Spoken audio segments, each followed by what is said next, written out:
It's not yet dawn, but for some, just getting dressed is an ordeal that can take hours. I have splints on the feet which are under my socks, and I certainly can't take them off. And so I need help with dressing. So Lynn relies totally on 71-year-old Michael. He saves the council thousands of pounds taking care of his wife, but the respite he was promised last year, just a couple of hours help with the housework, has never arrived.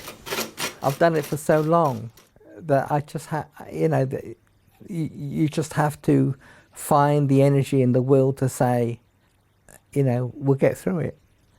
But it isn't a life really a lot of the time, really. I'd love to live a life rather than just go through the motions. ITV News contacted all 152 councils in England to find out how long people assessed as needing home visits are having to wait for them to begin. 80 responded, with 7 councils telling us they had people waiting for over 6 months. Amongst the worst, North Somerset, which admitted one person with specialist needs, had waited 377 days.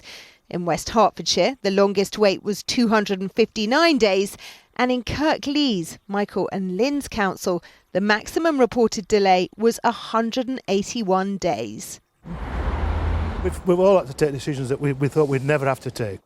The council admits any wait is regrettable, but its leader tells me the government's cut £140 million from his budget in the last 4 years.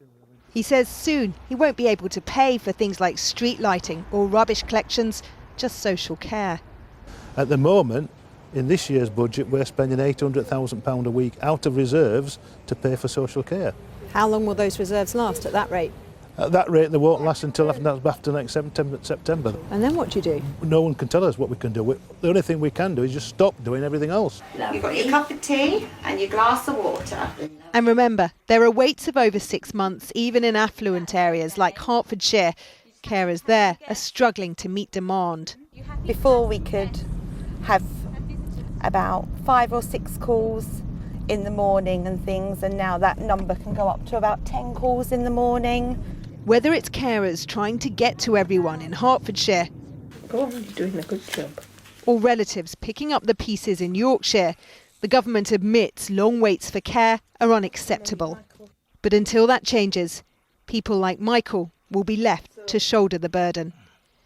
Would try to pretend that funding social care is not a problem. 3 weeks ago, Surrey Council said it was planning a 15% hike to pay for the costs of elderly care. But the 15% plan was suddenly dropped this week, and no one but the council knew why. Jeremy Corbyn thought he might have the answer and went to Prime Minister's questions earlier with a series of leaked text messages from the Tory leader of Surrey about a deal with the local government department, known as DCLG. And these texts read, "I'm advised that DCLG officials have been working on a solution and you will be contacting me to agree a memorandum of understanding." Will all councils be offered the same deal? And there was another text from Council leader David Hodge. It suggested he was looking for a way to scrap his planned referendum on the 15% rise. The numbers you indicated are the numbers that I understand are acceptable for me to accept and call off the R, which we presume means referendum. Really want to kill this off. The Prime Minister responded, but you will spot she didn't have any answers. He comes to the dispatch box making all sorts of claims. Yet again, what we get from Labour are alternative facts. What they really need is an alternative leader. The referendum in leafy Surrey on the huge hike in council tax was considered a bold and very honest move. Listen to how the council leader justified his plan just 3 weeks ago. Certainly know the books in Surrey. I've been doing them long enough now, and I know that we do need this money. With the Chancellor and Health Secretary, both MPs in Surrey, Labour, smell a rat. Something's happened between then and now. Some deal has been done. Well, I think Jeremy Hunt and Philip Hammond as Surrey MPs were left red-faced when their own county council was proposing this very big hike in council tax because social care has been cut back so severely. I think that something has gone on to spare their blushes. Surrey County Council said today the decision was ours alone, there was no deal, but the text messages do suggest otherwise. Chris Ship, ITV.